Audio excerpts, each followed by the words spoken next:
আল্লাহ তাআলা বলেন, আমি এই আমানত আসমানের কাছে, জমিনের কাছে, পাহাড়ের কাছে পেশ করলাম।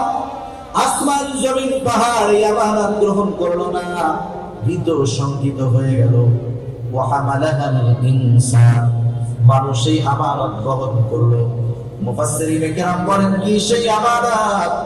মুফাসসিরিনে কেরাম বলেন, সেই আমানত হলো কোরআন, সেই আমানত হলো আল্লাহ তাআলার বিধিবিধান। একই কথা, আল্লাহ তাআলার বিধিবিধান, এটা আমাদের কাছে আমানত। আল্লাহ তাআলা যেটা আদেশ করেছেন সেটাও আমানত। আল্লাহ তাআলা যেটা নিষেধ করেছেন সেই নিষেধটাও আমানত। আল্লাহর আদেশ কি? আল্লাহ তাআলা বলেছেন নামাজ পড়ো। নামাজের আদেশ কার? একটু জোরে বলেন না, কার? আল্লাহ তাআলা। এখন কেউ যদি নামাজ না পড়ে, নামাজ না পড়ার একটা গুনাহ আছে না? নামাজ না পড়লে একটা গুনাহ আছে।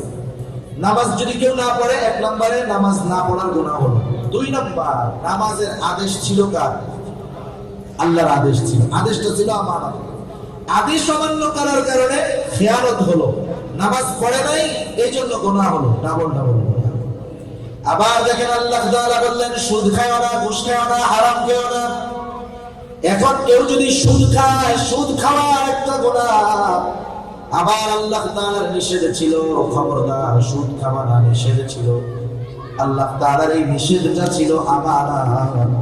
এখন এই নিষেধ অমান্য করার কারণে হয়ে যাবে খেয়ানত। এই জন্য সকল প্রকার গুনাহ করা আল্লাহর পক্ষ থেকে নিষেধ। যখন আমরা কোনো গুনাহ করি, পাপ করি, যেই গুনাহটা করি, যেই কাজটা করি, পাপটা করি, তার বিপরীতে গুনাহ হয়। শুধু তাই না, গুনাহ করার দ্বারা প্রতিটা গুনাহর পেছনে আবার খেয়ানত থাকে। মনে করেন একজন হাতের গুনাহ করলো, চোখের গুনাহ করলো, চোখের গুনাহ করছে, এটার একটা গুনাহ তার আমলনামায় যোগ হয়ে যাবে। আর আল্লাহ তাআলা সেই জন্য বলেন, ইয়ালামু খাইনাতাল আ'য়ুনি ওয়া মা তুখফিস সুদূর। আল্লাহ তাআলা বলেন, তিনি জানেন তোমরা চোখের কি খেয়ানত করো। শুধু চোখের খেয়ানতের ব্যাপারে তিনি জানেন এমনটা নয়, তোমরা অন্তরের মধ্যে কি লুকায় রাখো দুনিয়ার কেউ জানে না, জানে কে? আল্লাহ রাব্বুল আলামিন বলেন, আপনি ওয়াজ করেন, নসিহত করেন, উপদেশ দেন।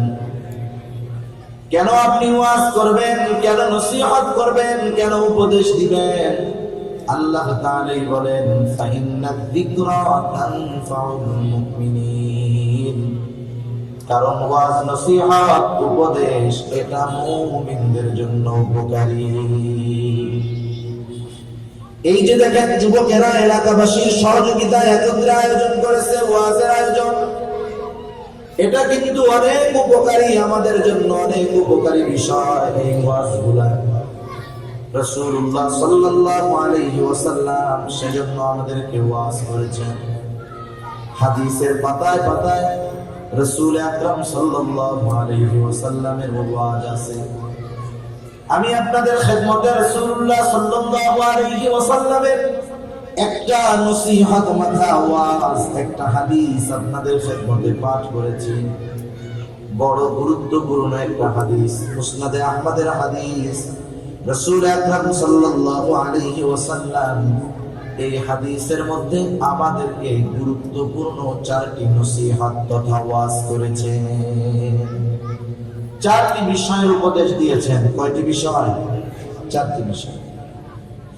রাসূল আকরাম সাল্লাল্লাহু আলাইহি ওয়াসাল্লামের ওয়াজ নসিহতের উপরে আমল করতে পারলে প্রকৃত মানুষ হওয়া যায়। হাত পা থাকলেই মানুষ হয় না, চেহারা সুন্দর হলেই তাকে মানুষ বলে না। একজনের যদি চারিত্রিক বৈশিষ্ট্য খারাপ হয়, অনৈতিক ব্যক্তি হয়, জালেম হয়, চরিত্র তার যদি খারাপ হয়, আমরা অনেক সময় তাকে কি বলি? ওইটা মানুষ না, ওইটা মানুষদের মধ্যে দেখতে, কিন্তু এটা জানোয়ারের সাথে খারাপ। আমরা বলি না এরকম?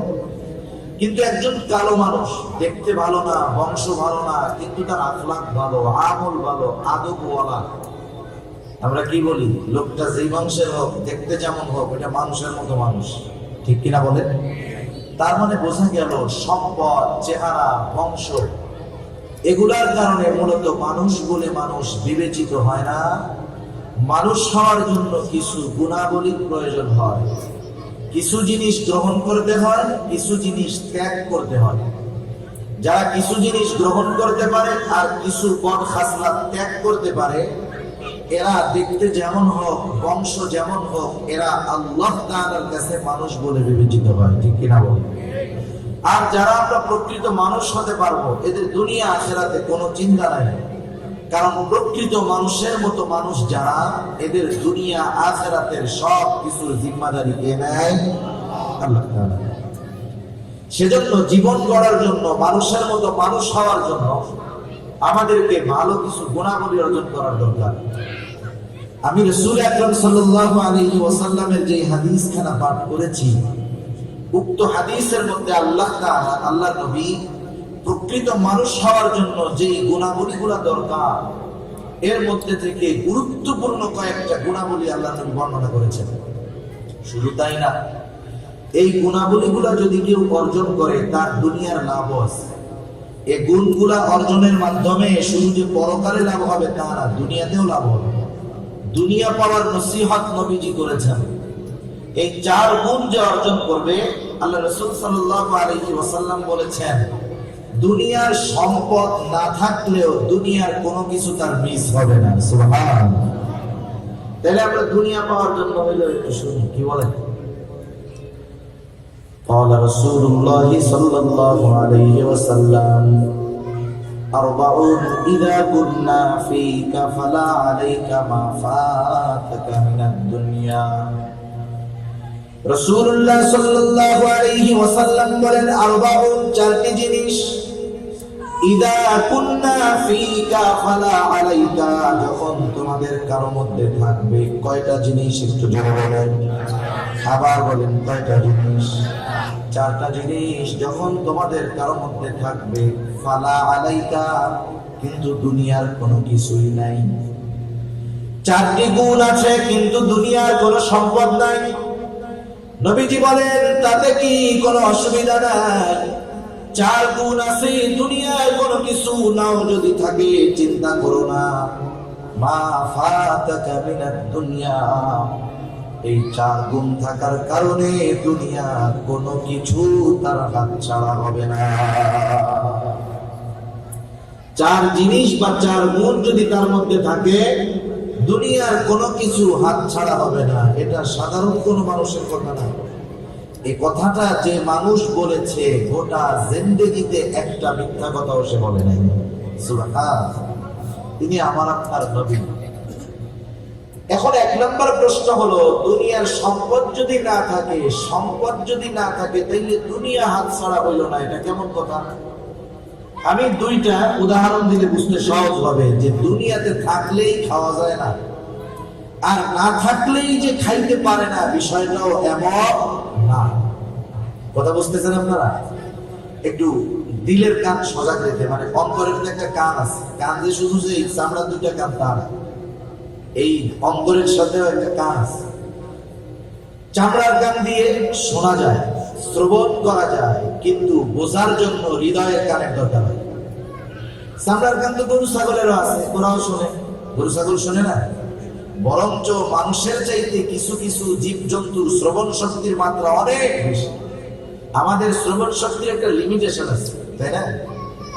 একটা পর্যায়ে আমরা শুনি, একটা সময় যদি ওই মাত্রা অতিরঞ্জিত হয়ে যায়, অতিরিক্ত আওয়াজ হওয়ার পরে আর আমরা শুনতে পাই না। কিন্তু কিছু কিছু প্রাণী আছে এমন আওয়াজ শোনে যেগুলো আমরা শ্রবণ করতে পারবো, কল্পনাও করতে পারি। তাহলে বোঝা গেল, শ্রবণ শক্তি বেশি হলেই যে একজন মানুষ বুঝতে পারবে তা না।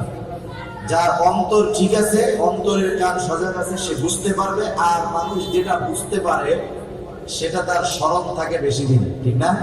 আপনারা তো অনেক মানে ভার্সিটির পাশে তো শিক্ষিত মানুষ, আপনারা বুঝবেন, এটা বোঝা যাবে। কারণ আপনারা যখন অঙ্ক করছেন, অঙ্ক বলেন তো, অঙ্ক মুখস্থ করলে টিকবে কয়দিন? 1 সপ্তাহ টিকবে অঙ্ক মুখস্থ যদি কেউ করে। কিন্তু কেউ যদি একটা অঙ্ক বুঝে 50 বছর পরেও ওই অঙ্ক যদি তার সামনে দেওয়া হয়, সে পুরোপুরি না পারুক, যতটুকু করবে নির্ভুল করবে, কারণ সে অঙ্ক সূত্র অনুসারে বুঝতে পেরেছে, ঠিক কিনা বলেন? এজন্য মানুষ যেটা বুঝতে পারে এর স্থায়িত্ব বেশি হয়, আর যেটা বুঝতে পারে স্থায়িত্ব বেশি হওয়ার কারণে স্মরণে থাকে, আমল করা সম্ভব হয়। আর যদি শুধু কেউ শোনে, শুনতে ভালো লাগতেছে শুনি, বুঝি আর না বুঝি, তাইলে হুজুর এখান থেকে ওঠার আগে যা শুনছে সব হজম হয়, ঠিক কিনা বলেন? এজন্য আমরা বুঝবার নিয়তে শুনবো, আল্লাহ তৌফিক দান করুন। প্রথমে যেটা বলতে চাই, থাকলেই যে খাইতে পারে তা না, আর না থাকলেই যে পায় না, বিষয়টা এমনও হয়। যেমন মনে করেন আপনাদের চট্টগ্রাম শহরে অনেক সম্পদওয়ালা আছে, এমনও মানুষ আছে কোটি কোটি টাকার মালিক, দৈনিক তার লক্ষ লক্ষ টাকা ইনকাম লাভ। এমনও মানুষ আছে সমাজের মধ্যে অভাব নাই। মনে করেন এই মানুষটা অসুস্থ হয়ে গেল। যারা সম্পদের পেছনে বেশি ছোটে, ওরা অল্প অসুস্থ হলে মৃত্যুকে ভয় পায় বেশি। সম্পদওয়ালা দুই ধরনের হয়। এক ধরনের সম্পদওয়ালা হলো দিনদার সম্পদওয়ালা, যারা দিনকে প্রাধান্য দেয়, এরপরে দুনিয়া ইনকাম করে। নামাজ, রোজা, হজ, যাকাত, দান, সাদকা এইসব বিষয় আগে, এরপরে তার দুনিয়ার লাইফ। এরকম অনেক কোটিপতি আছে না নাই, যে দিনের ব্যাপারে সে খুব কঠোর। আবার কিছু মানুষ আছে সম্পদ উপার্জন করতে গিয়ে দিনকে বাদ দিয়ে দিছে। সে দিনকে একটা অপশনাল বিষয় মনে করে, যে সপ্তাহে একদিন জুমা পড়লাম, প্রতি বছর 2 ঈদের নামাজ পড়লাম, মাঝে মধ্যে কেউ মারা গেলে জানাজা পড়লাম, এটাই মনে হয় দিন। দুনিয়ামুখী সম্পদওয়ালা যারা, দিন পরিত্যাগ করে যারা টাকাওয়ালা হয়েছে, এরা মৃত্যুকে বেশি ভয় পায়।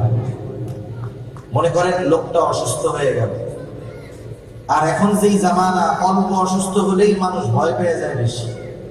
দুনিয়ামুখী মানুষগুলা মৃত্যুকে ভয় পায় বেশি। যেমন করোনাকালীন সময়, আপনারা তো শহরের মানুষ, কতটুকু বুঝতে পেরেছেন জানি না, শহরের সম্পদওয়ালা যারা, এরা করোনার ব্যাপারে খুব সেন্সিটিভ ছিল। শুধু সেন্সিটিভ না, বিশ্ব স্বাস্থ্য সংস্থা ওদেরকে যা বলতো করোনা থেকে বাঁচার জন্য, ওরা তাই করতো, ঠিক কিনা বলেন? বিশ্ব স্বাস্থ্য সংস্থা বলতেছে মাস্ক লাগাইতে হবে, ওরা একটার জায়গায় 3টা লাগায়। মাশাআল্লাহ।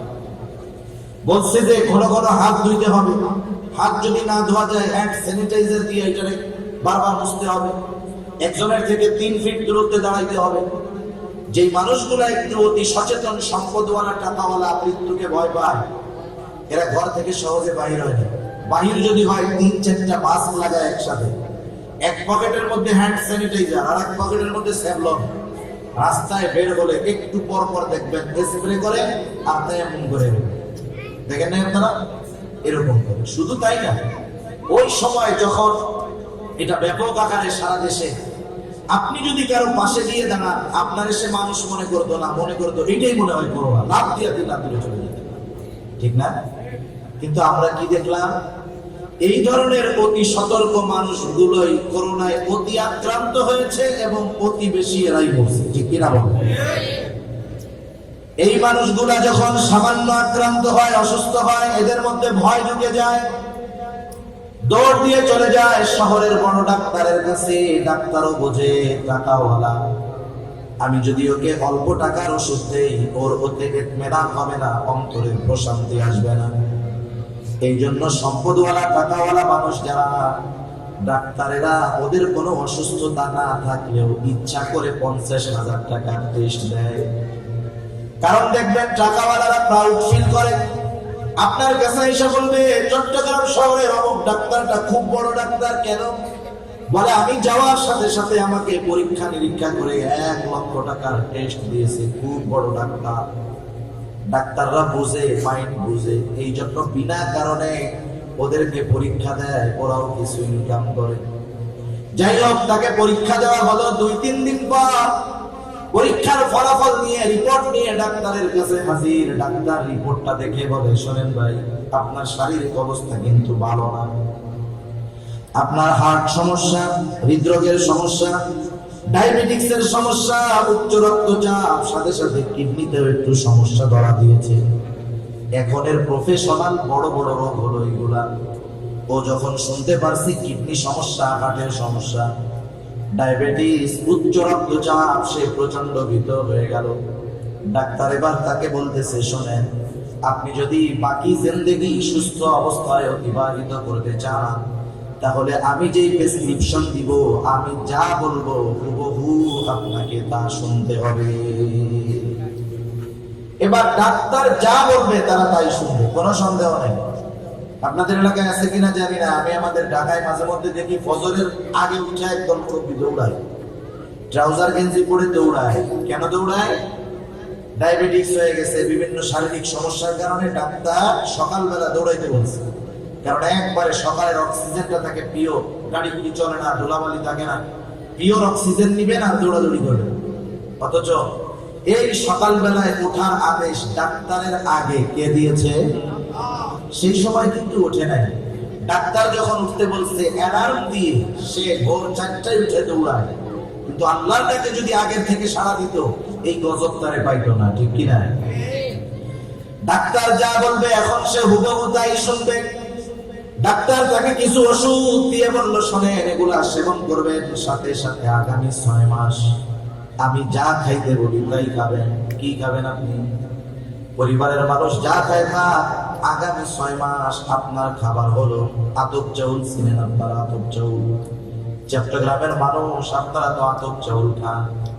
ডাক্তার বলল, শোনেন আপনি আগামী 6 মাস খাবেন আতপ চাউলের জাউ। জাউ চিনেন? নরম করে পাতলা করে রান্না করে আতপ চাউলের জাউ। এটা কিন্তু খুব প্রোটিন একটা খাবার, খুব উপকারী খাবার। তবে শর্ত হলো আপনার যেহেতু উচ্চ রক্তচাপের মাত্রাটা বেশি, আপনি আতপ চাউলের জাউ খাবেন, তবে তার মধ্যে লবণ দিতে পারবেন না। এখন আমারে বলেন, মশলা তেল যতই দেন, লবণ যদি খাবারে না হয়, স্বাদ আছে? এটা গরু ছাগলেও খায় না। গরু ছাগল যদি কেউ লালন পালন করে থাকেন বুঝবেন, গরু ছাগলকে খাবার দিলে ও আগে অন টেস্ট করে, অন টেস্ট জিব্বা দিবে, ওই জায়গায় জিব্বা লাগায় যখন দেখবে লবণ হয় নাই, ও খাবে না, আস্তে ওইটা থেকে মুখ ফিরায় নিয়ে চলে যাবে। তাহলে ওই লোকের সম্পদের অভাব নাই। কিন্তু আল্লাহ তাআলা যদি চায় এমন সিস্টেম করবে, এমন খাবার খাওয়াইতে পারে যেই খাবার গরু ছাগলেও খায় না, ঠিক কিনা বলেন? যে কথার জন্য বললাম যে দেখেন দুনিয়ায় অভাব নাই তার, কিন্তু খাইতে পারে না, কারণ খাইতে দেয় না কে? আবার দুনিয়ায় নাই তাকে কে খাওয়ায়? আল্লাহ তাআলা খাওয়ায়। কেমনে খাওয়ায়? আমাদের এলাকায় যদি কাউকে ইমাম হিসেবে নিয়োগ দেওয়া হয়, অধিকাংশ ক্ষেত্রে ইমামের খাবারের সিস্টেম হলো, যেই মহল্লার ইমাম তিনি ওই মহল্লার প্রতিটা বাড়িতে এক একদিন ওনার খাবারের ব্যবস্থা। মনে করেন ওনার মহল্লায় 60টা পরিবার আছে, 60টা পরিবার, নিয়ম হলো এক এক ফ্যামিলিতে ওনার খাবার হলো এক এক দিন। 2 মাসে এক বাসায় খাবার খায় কয়দিন? জোরে বলো। একদিন। যেই বাড়িতেই খাবার, আগের দিন ওই বাড়ির চাচি মুরব্বী চাচাকে অথবা তার ছেলেকে বলে, শোনো আগামী দিন হুজুরের খাবার কিন্তু আমাদের বাড়ি। আমরা নিজেরা প্রতিদিন যা খাই না খাই সেটা ভিন্ন কথা, কিন্তু হুজুর 2 মাসে মাত্র একবার খায় ইমাম সাহেব। আমরা যা খাই তা তো হুজুরকে খাওয়ানো যাবে না। এক কাজ করো, বাজার থেকে একেবারে খাঁটি ভালো গরুর গোশত আনবা, একটা ভালো মুরগিও কিনে এনো, রূপসাদা মাছ কিনে এনো, ইলিশ মাছ কিনে এনো। যাই হোক, হুজুর একটু বেশি খাওয়া দাওয়া হবে, তো এক কাজ করো, ফুলকলি থেকে ভালো একটা দইও নিয়ে এসো, ওই বাড়িতে খাবার। আবার পরের দিন যেই বাড়ি খাবে একদিনই খাবার। এইভাবে হুজুরের চলতেছে, ইমাম সাহেবের চলতেছে। মাসের শেষে হিসাব করলে দেখা যাবে ইমাম সাহেব 1 মাসে আল্লাহ তাআলা ওনাকে যেই পরিমাণ খাওয়াইছে, ওই খাবার যদি ওনাকে টাকা দিয়ে কিনে খাওয়া লাগতো, ওনার মসজিদ থেকে যেই বেতন দেয়, ওই 1 মাসের খাবার টাকা দিয়ে কিনে খাওয়া লাগলে 6 মাসের বেতন লাগতো ওনার। এখন তো ওনার কিনে খাওয়ার সামর্থ্য নাই, কিন্তু খাওয়ায় কে? আমি 2টা উদাহরণ দিলাম আর কি, যে থাকলেই খাইতে পারে এমনটা নয়। আবার দুনিয়ায় সম্পদ নাই, আল্লাহ তাআলা যে খাওয়ায় না, বিষয়টা এমন নয়। এজন্য নবী বলেন 4টি গুণ তোমরা অর্জন করো। দুনিয়ার সম্পদ যদি নাও থাকে, তথাপি তোমাদের দুনিয়াটা হাতছাড়া হবে না। 4টি গুণ। 1 নম্বর গুণ নবীজি বলেন হিফযু আমানাতিন, আমানাতের হেফাজত করা। 2 নম্বর নবীজি বলেন সিদকু হাদিসিন, সত্য কথা বলা। 3 নম্বর নবীজি বলেন হুসনু খলিকাতিন, উত্তম চরিত্রের অধিকারী হওয়া। 4 নম্বর নবীজি বলেন ওয়াইফাতুন ফি তাআতিন, হালাল খাবার ভক্ষণ করা। কয়টা হলো? চারটা। এক নাম্বার নবীজি বলেন হিফযু আমানাতিন, আমানতের হেফাজত করা। খেয়াল দিয়ে শুনবো আমরা, আমানতের হেফাজত গুরুত্বপূর্ণ একটি বিষয়। একটা মানুষ যদি প্রকৃত মুমিন হতে চায় তাহলে অবশ্যই তাকে আমানতদার হতে হবে, আমানতের হেফাজতকারী হতে হবে।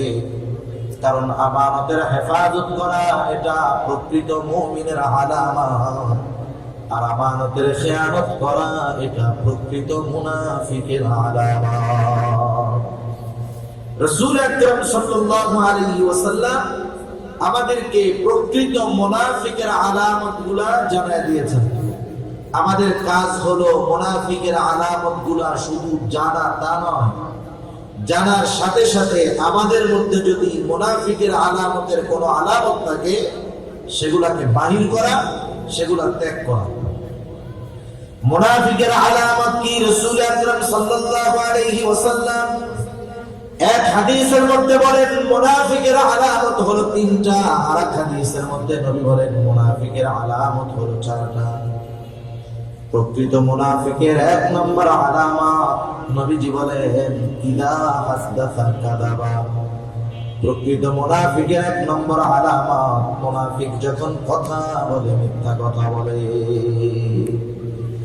দুই নম্বর নবীজি বলেন ইদা ওয়াআদা আখলাফা। মুনাফিক যখন ওয়াদা করে ওয়াদা খেলাফ করে। তিন নাম্বার ইযা তুমিনা খানা। মুনাফিকের কাছে আমানত রাখলে আমানতের খেয়ানত করে। চার নাম্বার ওয়া ইযা তাখাসামা ফাজারা। মুনাফিকের সাথে যখন কারো তর্ক বিতর্ক হয়, কথা কাটাকাটি হয়, ঝগড়া হয়, মুনাফিক তখন অশ্লীল কথা বলে, বকাঝকা করে। এগুলা প্রকৃত মুনাফিকের আলামত। এখন বলেন আমাদের মধ্যে তো মিথ্যাবাদী আলহামদুলিল্লাহ নাই, নাই তো? না আছে? ওয়াদা খেলাফকারী আছে না নাই? আছে। একজন একজনের থেকে টাকা দান নিছে, টাকা চাই ভাই দিয়ে দেব আগামী মাসের 2 তারিখ, আগামী মাসের 2 তারিখে গেছে। আরে বেটা তোর টিয়াকে মাইদা দেবো বেটা, 500 টাকার লাগে এমন খরচ করি বেটা, যা যা দিয়ে দিব রে, আগামী মাসের 3 তারিখ আইছে। মানে আপনি টাকা দিয়ে আরো বিপদে পড়ে যাবেন, চাইলে আরো বিপদ, ঠিক না? এরকম ওয়াদা খেলাফকারী বিভিন্ন ভাবে আছে। এরপরে দেখেন আমানতের খেয়ানত করা, এটা প্রকৃত মুনাফিকের অন্যতম আলামত। অথচ আমানতের হেফাজত করা কতটা গুরুত্ব, রাসূল আকরাম সাল্লাল্লাহু আলাইহি ওয়াসাল্লাম বলেন লা ঈমানা লিমান লা আমানাতা লা। নবীজি বলেন যার মধ্যে আমানতদারিতা নাই তার ঈমান নাই। আমানতদারিতা যার মধ্যে নাই তার মধ্যে মুনাফিকের আলামত আছে, তার ঈমান পরিপূর্ণ না। নবীজি আমানতদারিতাকে ঈমানের সাথে সম্পৃক্ত করেছেন। আপনাদের জিজ্ঞাসা করি, বলেন তো একটা মানুষের আমলের অভাব নাই, নামাজ রোজা হজ যাকাত দান সাদাকা কোনো কিছুর অভাব নাই, কিন্তু লোকটার ঈমান নাই। এই আমলগুলা নামাজ রোজা হজ যাকাত দান সাদাকা, ঈমান যদি না থাকে কোনো কাজে আসবে? অথচ কারো আমল যদি কমতি হয়, কম হয়, অল্প হয়, ঈমান যদি পরিপূর্ণ থাকে তার কোনো চিন্তা নাই। কারণ রাসূলুল্লাহ সাল্লাল্লাহু আলাইহি ওয়াসাল্লাম বলেন আখলিস দীনাকা ইয়াকফিকাল আমালুল কলিল। নবীজি বলেন তোমার ঈমান খাঁটি করো, অল্প আমল নাজাতের জন্য যথেষ্ট হয়ে যাবে। কিন্তু ঈমান খাঁটি না, ঈমান অসম্পূর্ণ, ঈমানের মধ্যে ত্রুটি, আমলের অভাব নাই, ঈমান পরিপূর্ণ না হওয়ার কারণে হয়তো ওই ব্যাপক আমলগুলা আল্লাহর দরবারে গৃহীত হবে না, কবুল হয়তো হবে না। এজন্য ঈমান যদি পরিপূর্ণ করতে হয় আমাদেরকে আমানতদার হতে হবে। কি হইতে হবে বলেন? আমানতদার। আমার আপনার নবীজি আমানতদার ছিলেন। কেমন আমানতদার ছিলেন? রাসূল আকরাম সাল্লাল্লাহু আলাইহি ওয়াসাল্লাম নবুয়তের পূর্বেই ওনার উপাধি কাফেররা দিয়েছিল সত্যবাদী আমানতদার।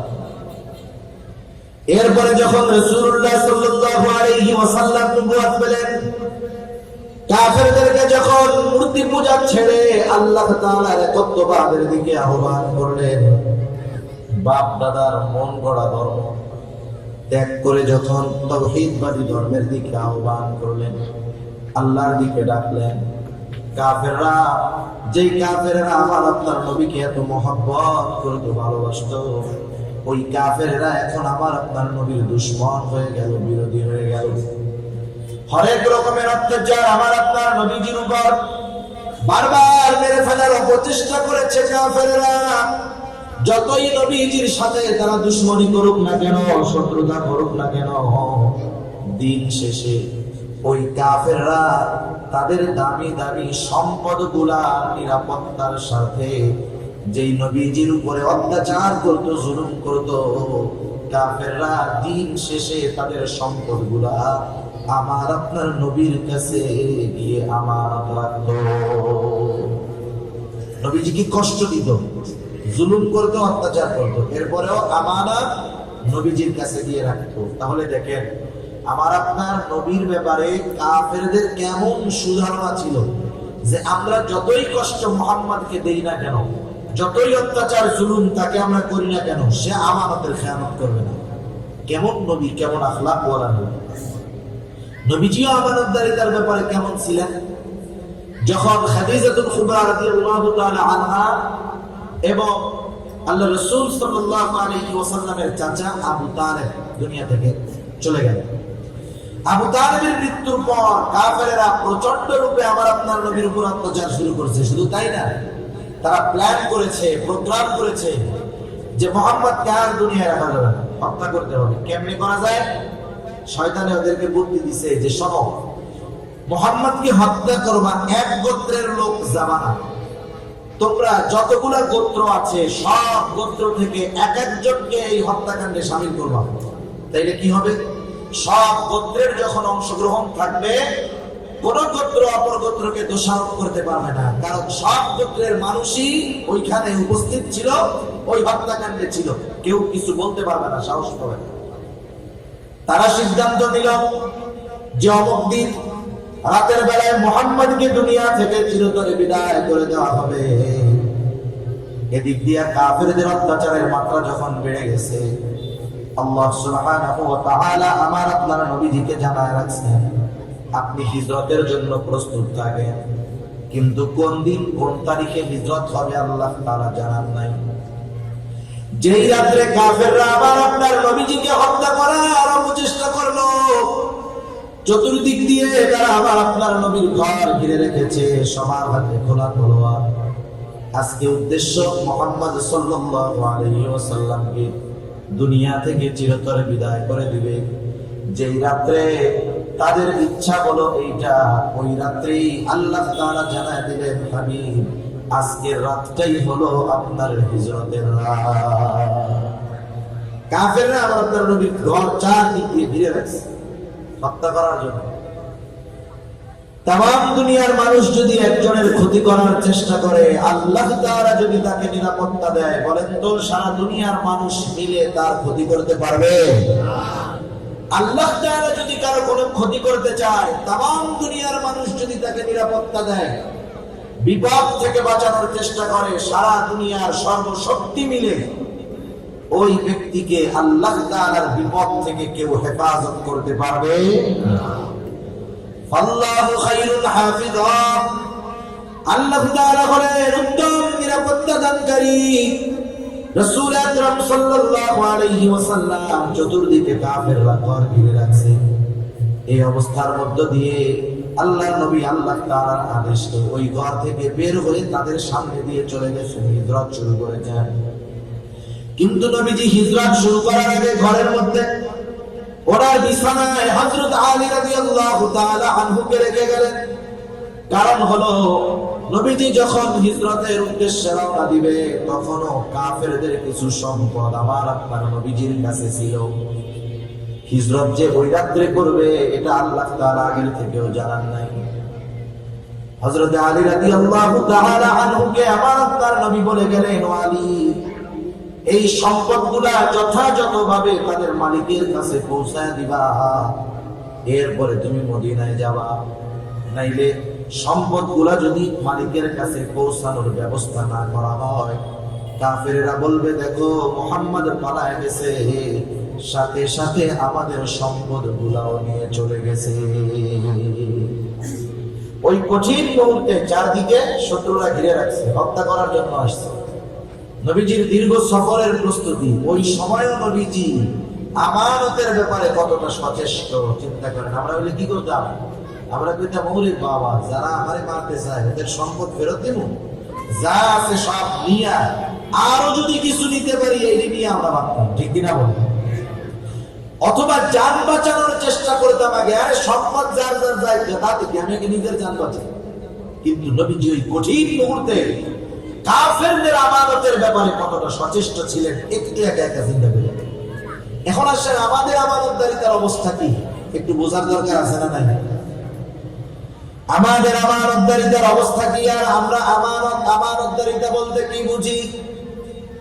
আমরা আমানতদারিতা বলতে বুঝি আপনি আমার কাছে 500 টাকা রাখলেন, যথাসময় আপনার টাকাটা আমি ফেরত দিয়ে দিলাম।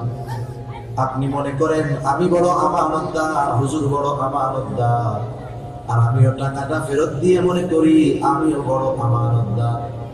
তার মানে আমানত আমরা শুধুমাত্র টাকা পয়সা লেনদেনের মধ্যে সীমাবদ্ধ করে ফেলেছি, কিন্তু আমানত এতটুকুর মধ্যে সীমাবদ্ধ নয়, বরং আমানত হলো ব্যাপক এক জিনিস।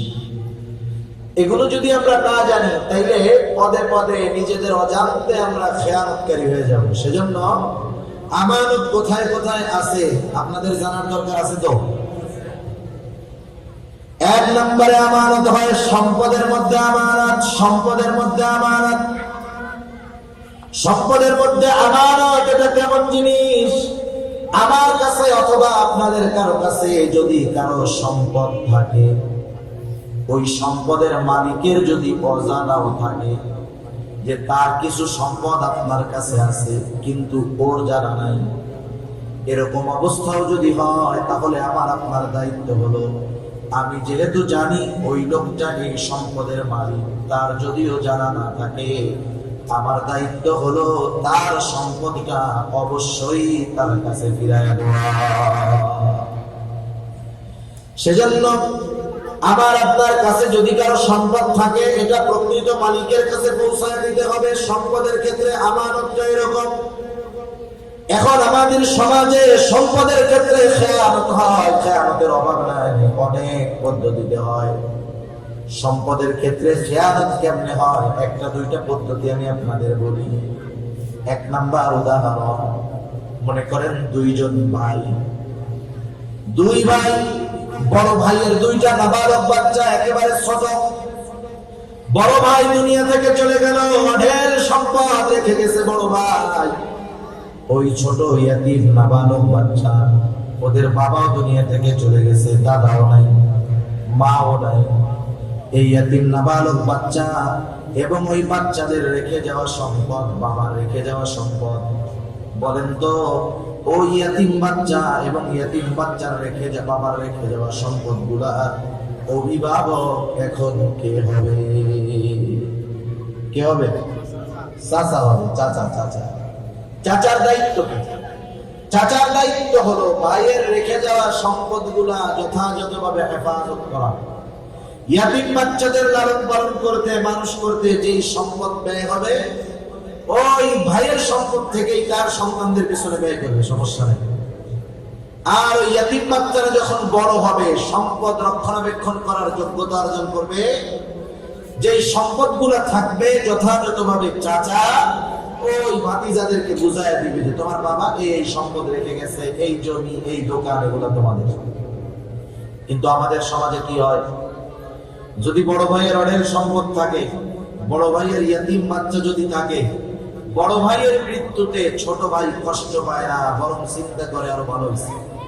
কেন ভালো হয়েছে? আমি তো সম্পদ কিছু করতে পারি নাই, আমার তো বড় ভাইয়ের একেবারে 8,000 রোডের পাশে 10 শতক জমি আছে, যেই দাম, ওই 10 শতক যদি কোনো মতে আমি দখল দিতে পারি, ওইখানে যদি একটা মার্কেট বানাইতে পারি, আমার জিন্দেগিতে আর কি লাগে? আমি তো বসে বসে খাবো, আমার পোলাপান গুলাও বসে বসে খাবে, পরবর্তী প্রজন্মের আর চিন্তা নাই। এইবার ওই চাচা ইয়াতিম বাচ্চাদেরকে ঠকায়া ওই 10 শতক জমি নিজের নামে যে কোনো সিস্টেমে দখল দিয়ে খায়, ইয়াতিমের হক নষ্ট করে, আমানতের খেয়ানত করে, বান্দার হক নষ্ট করে। বলেন এইরকম চাচা সমাজে কম বেশি আছে না নাই? এইভাবে অনেক সময় ইয়াতিমের অভিভাবক হয়ে ইয়াতিমের সম্পদের আমানতের খেয়ানত করে। এটা এক পদ্ধতি। আর একটা পদ্ধতি হলো বাবা মারা যাওয়ার পরে বাবার সম্পদের মধ্যে বোনের যেমন হক, ভাইয়েরও তেমন হক। বাবার সম্পদের মধ্যে সন্তানের হক কতটুকু নির্ধারণ করে দিয়েছে কে? আরো জোরে বলেন কে? আল্লাহ তাআলা কোরআনুল কারীমের মধ্যে বলেন, ইউসিকুমুল্লাহু ফি আওলাদিকুম লিযযাকারি মিসলু হাযযিল উনসায়াইন। আল্লাহ রাব্বুল আলামিন বলেন, ইউসিকুমুল্লাহ, আল্লাহ তাআলা তোমাদেরকে ওসিয়ত করতেছেন। ওসিয়ত আল্লাহ তাআলা যেটা ওসিয়ত করে সেটা চূড়ান্ত রায় হয়ে যায়। দুনিয়ার জজ কোর্টের রায় হাইকোর্ট যদি চায় তথা সুপ্রিম কোর্ট যদি চায়, জজ কোর্টের রায়কে ব্যান করে দিতে পারে। আবার সুপ্রিম কোর্ট যেই রায় দেয়, রাষ্ট্রপতি যদি চায় তার ক্ষমতা বলে সুপ্রিম কোর্টের রায়কে ব্যান করে দিতে পারে। কিন্তু আল্লাহ তাআলা যেই রায় দিয়েছেন, যেই সিদ্ধান্ত দিয়েছেন, দুনিয়ার কারো ক্ষমতা নাই আল্লাহ তাআলার সিদ্ধান্তের বিপরীতে কোনো সিদ্ধান্ত নেই। আল্লাহর সিদ্ধান্ত পরিবর্তন করার ক্ষমতা কারো নাই। আল্লাহ তাআলা সিদ্ধান্ত দিয়েছেন। আল্লাহ তাআলা বলেন, ইউসিকুমুল্লাহ, আল্লাহ তাআলা তোমাদেরকে ওসিয়ত করতেছেন ফি আওলাদিকুম, তোমাদের সন্তানদের ব্যাপারে। কি ওসিয়ত? লিযযাকারি মিসলু হাযযিল উনসায়াইন। আল্লাহ তাআলা বলেন ওসিয়ত হলো দুইজন কন্যা যতটুকু সম্পদ পাবে, একজন ছেলে ততটুকু সম্পদ পাবে। এই সিদ্ধান্ত কার? জোরে বলেন তো। আল্লাহ তাআলা। এখন বাবা মারা গেছে, বাবা মারা যাওয়ার পরে বোনেরা আছে তাদের বিবাহ হয়ে গেছে, তারা আছে তাদের শ্বশুর বাড়িতে। বড় ভাই, বাবা মারা যাওয়ার পরে বড় ভাইয়ের উপরে দায়িত্ব হলো 1 নাম্বার, বাবা যদি কোনো ঋণ থাকে বাবার সম্পদ থেকে সেই ঋণ পরিশোধ করে দেওয়া। 1 নম্বরে কি করবে? দাফন কাফন তো করবে। এরপরে বাবার যদি কোনো ঋণ থাকে সেই ঋণ পরিশোধ করবে। এরপরে বাবা যদি কোনো ওসিয়ত করে দিয়ে থাকে, ওসিয়ত যদি তার ঋণ পরিশোধের পরে যেই সম্পদ থাকবে, ওসিয়ত যদি ঋণ পরিশোধ করার পরে যেই সম্পদ থাকবে, ওই সম্পদের 3 ভাগের 1 ভাগ পরিমাণ হয় সর্বোচ্চ, অথবা এর কম হয়, তাহলে বাবার ওসিয়তটা পূরণ করবে। বাবা যদি ওসিয়ত করে আমার সব সম্পদ মাদ্রাসায় দিয়ে দেবে, এই ওসিয়ত মান্য করা লাগবে না। কিন্তু বাবার 30 লক্ষ টাকা সম্পদ আছে, বাবা যদি বলে 9 লক্ষ টাকা মাদ্রাসায় দিয়ে দিস, এই ওসিয়ত মানতে হবে। কারণ এখানে ওসিয়ত 3 ভাগের 1 ভাগের কম। কথা বোঝা গেছে? বাবার ওসিয়ত যদি থাকে ওসিয়ত পূরণ করবে। এরপরে বাকি যেই সম্পদ আছে, বড় ভাইয়ের দায়িত্ব হলো যথাযথভাবে বাবার ওয়ারিসি সম্পদগুলো যারা পাবে তাদেরকে বোঝায় দেওয়া। কিন্তু বাবা মারা যাওয়ার পর অধিকাংশ বড় ভাই এই কাজটা করতে চায় না। সম্পদগুলো নিজের কাছে রাখে, 8, 10, 15 বছর ধরে খায়। একটা সময় যখন বোনেরা আসে ভাইয়ের কাছে বলে, ও ভাই, বাবার সম্পদে তোমার যেমন হক আমাদেরও তেমন হক। তুমি 15 বছর ধরে আমার বাবার সম্পদে খেয়েছো, বাড়ি ভাড়া নিয়েছো, দোকান ভাড়া নিয়েছো, জমিনের ফসল খেয়েছো, কোনো দাবি নেই। বিগত সময়ের সবগুলা তোমাকে আমি ক্ষমা করে দিলাম, কিন্তু এখন থেকে যদি তুমি সম্পদগুলা পূর্ণ একা ভক্ষণ করতে চাও, তাহলে আমাদের যে সম্পদগুলা আছে সেগুলা তুমি সম্পদের দাম দিয়ে কিনে রাখবা, অথবা আমাদের সম্পদটা আমাদেরকে বুঝায়া দিবা। এখন বলেন, 15 বছর পর এসে বন্ধুরা যদি ভাইয়ের কাছে বলে আমার সম্পদটা দিয়ে দে, ভাই খুব খুশি হয় না? হ্যাঁ, আপনাকে এলাকাতে খুশি হয় না, আমাকে এলাকায় খুশি হয় না। তখন ভাইয়ের চেহারার দিকে তাকানো যায় না, ভাইয়ের চেহারার দিকে তখন তাকানো যায় না। যাই হোক, মুখ কালা হইলেও হক তো যে কোনো ভাবে ফেরত দিতে হয়। সম্পদ গুলা বোনদেরকে ফেরত দেওয়ার পরে, আগে যখন বোন ভাগ্না ভাগ্নি আসতো, আদর সমাদরের অভাব নাই, মার্কেটিং এর অভাব নাই। কিন্তু বোন যখন তার হক ভিজে নিয়ে যায়, এরপরে যখন ভাইয়ের বাড়িতে বেড়াইতে আসে, ভাগ্না ভাগ্নি আসে, বোন আসে, তখন কি কয় জানেন? তোরা আসিস কে? তোরা আইতে গেছিস, সব তো নিয়ে গেছিস, ঠিক কিনা বলে? তার মানে এতকাল ভাই বোন ভাগ্না ভাগ্নি সমাদর করেছে সম্পদের লোভে, অন্তর থেকে নাও। এখানে আর একটা জুলুম আমরা পিতারাও করি। কি করি? একটা জুলুম করি, সেটা হলো অনেক সময় অনেক বাবা দুনিয়ায় থাকতেই ছেলেদের নামে সম্পদ বেশি লিখে দিয়ে যায়। আগের থেকে কি করে? ছেলেদের নামে লিখে দিয়ে যায়। কারণ মরার পরে জানি ছেলের ভাগটাই বেশি থাকে, কারণ যেটা লিখে দিয়ে গেছে ওটার মালিক তো সে। কেউ যদি এই কারণে এইরকম কাজ করে, ছেলেকে দিল জীবিত অবস্থায়, হক অনুযায়ী মেয়েকে দিল না, নিঃসন্দেহে ওই বাবা মেয়ের উপরে জুলুম করল। অনেক ক্ষেত্রে অনেক বাবা আছে ছোট সন্তানকে কিছু এক্সট্রা সম্পদ লিখে দিয়ে যায়, বড় সন্তানকে দেয় না। অনেক সময় বড় সন্তানকে দেয়, ছোট সন্তানকে দেয় না। খবরদার, এরকম করা যাবে না। কারণ রাসূলুল্লাহ সাল্লাল্লাহু আলাইহি ওয়াসাল্লাম এমনটা করতে মানা করেছেন। আপনি যদি 2 লাখ টাকা আপনার ছেলের নামে লেখেন আলাদাভাবে, আপনার মেয়ের নামেও দুনিয়ায় বেঁচে থাকতে 1 লাখ টাকা দিতে হবে। আপনি বড় ছেলের জন্য আলাদা 10 শতক জমি কিনেছেন তার নামে, ছেলে যদি আরেকটা থাকে তার নামেও 10 শতক লিখতে হবে, মেয়ে থাকলেও তাদের নামে লিখতে হবে। আমাদের সমাজে অনেক বাবা এই কাজটা করে। বোনরা অনুপস্থিত, উনি জীবিত থাকা অবস্থায় ভাইরা ফুসলাইয়া বাপকে দিয়ে এরকম লেখায় নেয়। অনেক সময় বোনরা বাবাকে দিয়ে লেখায় নেয়। এই ধরনের কাজ যারা করে, করায়, নিঃসন্দেহে তারা জানেন। ঠিক কিনা বলে? এখন এই ভাইয়ের দায়িত্ব হলো বোনের সম্পদগুলা সন্তুষ্টির সাথে ফেরত দিয়ে দেওয়া। কিন্তু বোনের সম্পদগুলা ভাই ফেরত দেয় না। যদি না দেয়, নিজে ভক্ষণ করার চেষ্টা করে, সম্পদের খেয়ানত হয়। আর আল্লাহ তাআলা কোরআনুল কারীমের মধ্যে বলেন, ইন্নাল্লাহা ইয়া'মুরুকুম আন তু'আদ্দুল আমানাতি ইলা আহলিহা। আল্লাহ তাআলা বলেন, নিশ্চয় আল্লাহ তাআলা তোমাদেরকে আদেশ করতেছেন, ইন্নাল্লাহা ইয়া'মুরুকুম, কি আদেশ? আন তু'আদ্দুল আমানাতি ইলা আহলিহা, যে তোমরা আমানতটা প্রকৃত হকদারের কাছে ফিরিয়ে দাও। এই জন্য আমার আপনার কাছে যদি কারো সম্পদ থাকে, ওই সম্পদের প্রকৃত মালিকের যদি জানা নাও থাকে, মনে নাও থাকে, আমার আপনার উপরে দায়িত্ব হলো ওই সম্পদটা যথাযথ সময়, যথাযথভাবে প্রকৃত মালিকের কাছে ফিরাইয়া দেওয়া। যদি না দেই, আমানতের খেয়ানত হবে, বান্দার হক নষ্ট করা হবে, গুনাহ হয়ে যাবে অনেক।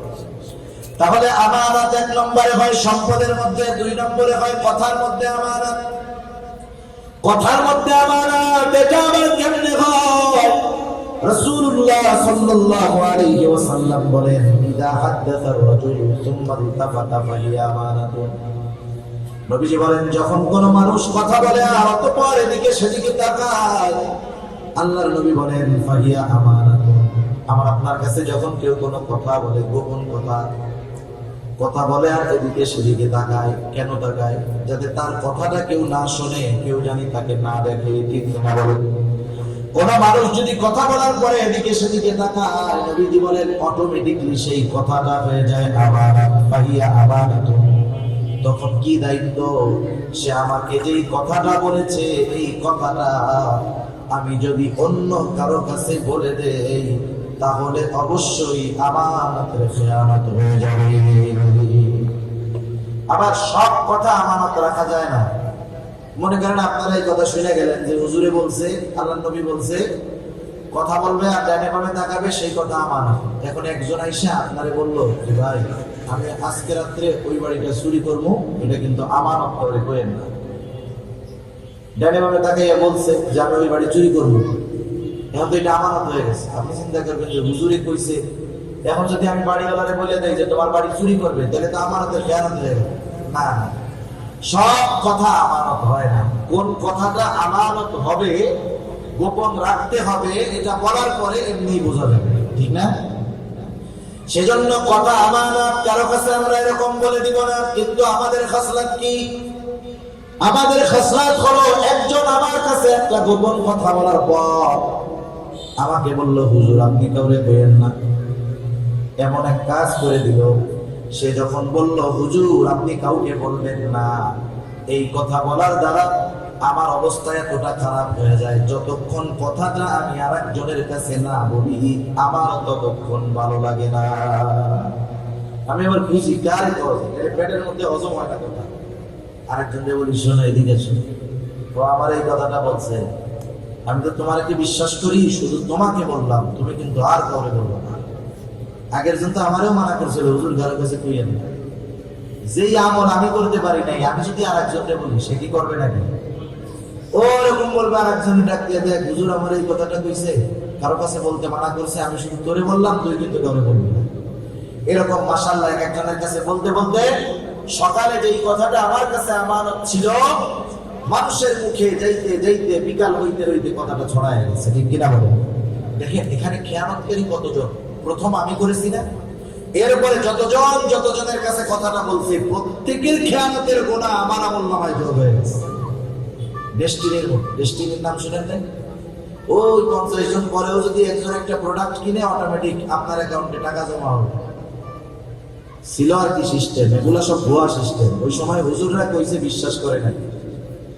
এই কিছুদিন আগে আর একটা বেরোইছিল, যুবকরা কি জানি এসপিসি না কি বলে, হ্যাঁ রিং আইডি কিনলে টাকা, মাশাআল্লাহ টাকা মেরে দিয়ে চলে গেছে, আরো যাবে। এগুলো হুজুররা যখন বলে, হুজুরের থেকে বলে আনসোশিয়াল, হুজুররা কি অনলাইন বোঝেন। আবার কিছু যুবক ঘুরতেছে বিটকয়েনের পিছনে, এইভাবে ঘুরে ঘুরে কিছু সময় লোক পায়, একসাথে সব হারায়, তখন এই যে গলাগলি হয়। সেজন্য এই ধরনের কোনো কিছুর পেছনে ছোটা যাবে না। ইসলাম এই ধরনের বেচা কেনা, এই ধরনের লেনদেন এই জন্যই হারাম করেছে, যেখানে দোকান সম্ভাবনা আছে। তা যাই হোক, আমি আমার কথার আমানত রক্ষা করতে পারি না, মানুষের কাছে বলে দেই। সেজন্য দুশ্মনও যদি হয় আমার, ওই দুশ্মনের কোনো কথা যদি আমার কাছে আমানত থাকে, খবরদার, দুশ্মনের কারণে আমি তার কথার খেয়ানত করব না। কারণ বলেন, নবীজি দুশ্মনের আমানতের খেয়ানত করছে, করেন আমরা। 3 নাম্বার আমানত হয় দায়িত্বের মধ্যে আমানত। প্রত্যেকটা ছোট বড় দায়িত্ব আমানত। ইমাম সাহেবের ইমামতির দায়িত্ব আমানত, চাকরিজীবীর চাকরি আমানত, শিক্ষকের শিক্ষকতা আমানত। কেউ যদি দায়িত্ব পরিপূর্ণভাবে পালন না করে, ওই দায়িত্বের বিপরীতে যেই বেতন তার জন্য আছে, পরিপূর্ণ বেতন গ্রহণ করে দায়িত্ব পরিপূর্ণ পালন না করে, নিঃসন্দেহে সে দায়িত্বের আমানতের খেয়ানতকারী হয়ে যায়। আমরা কি চিন্তা করি? আমরা চিন্তা করি আমি যত ফাঁকি দিয়ে বেতনটা নিতে পারি, আমি চিন্তা করি দেখ আরেকজন গাদার কাটুনি খাইটাও 20,000, আমি ফাঁকি ঝুঁকি দিয়েও 20,000, আমি বড় চালাক। কিন্তু আমি আমার নিজের ক্ষতি করলাম, আমি দায়িত্বের খেয়ানত করলাম, লোকটাকে ধোঁকা দিলাম। সেজন্য প্রত্যেকটা দায়িত্ব আমার, দায়িত্ব পালন করে এরপরে পরিপূর্ণ বিনিময় নিতে হবে, নাইলে বইতে হবে। এক বুজুর্গের ঘটনা শোনাই, ছোট্ট একটা ঘটনা। মাজহার দারুদ্দুবি রাহমাতুল্লাহি আলাইহি কেমন বুজুর্গ ছিলেন, উনি একটা মাদ্রাসায় পড়াইতেন। মাস শেষে সময় হিসাব করে, টাইম হিসাব করে তিনি বেতন নিতেন। একদিন ওনার ক্লাসের মধ্যে একটা লোক আসছে খুব জরুরি কথা বলার জন্য। লোকটা বলতেছে, হুজুর কথাটা এখনই বলতে হবে, সময় ক্ষেপণ করার সুযোগ নাই, খুবই জরুরি। হুজুর ক্লাস বন্ধ করে লোকটার সাথে কথা বললেন। উনি নোট করে রাখলেন, অমুক দিন অমুক ক্লাসে 10টা মিনিট সময় আমি আমার নিজের কাছে ব্যয় করেছি। উনি মাস শেষে যখন ওনার কাছে বেতন দেওয়া হলো, উনি সবাই হিসাব করে 10 মিনিটের বেতন মাদ্রাসা কর্তৃপক্ষকে ফিরিয়ে দিলেন। অফিস থেকে জিজ্ঞাসা করা হলো, হযরত কি ব্যাপার? উনি বললেন, শোনেন, অমুক দিন অমুক ক্লাসে 10টা মিনিট সময় আমি মাদ্রাসার ছাত্রদেরকে পড়াই নাই, নিজের কাজে ব্যয় করেছি।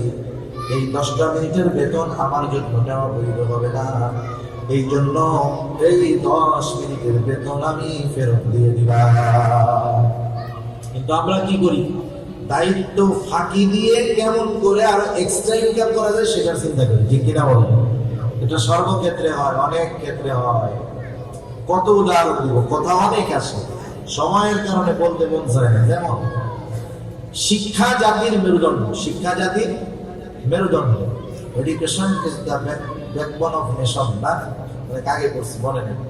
তো যাই হোক, শিক্ষা জাতির মেরুদণ্ড, যারা শিক্ষা দেন শিক্ষক, তারাই মেরুদণ্ডের প্রস্তুতকারক, তারা থাকবেন নীতি নৈতিকতার সর্বোচ্চ শিখর, ঠিক কিনা বলেন? কিন্তু আমাদের দেশে কি হয়, আমরা ছোটবেলা যখন পড়াশোনা করেছি স্কুলে, ক্লাসের মধ্যে টিচার যখন কোনো পড়া আমাদেরকে বোঝানোর চেষ্টা করেছেন, বুঝতে পারি নাই, শিক্ষকেরা সউদ্যোগী হয়ে আমাদেরকে বলতেন যে এই ছুটির পরে সবাই যাবে, তোমরা যাবা।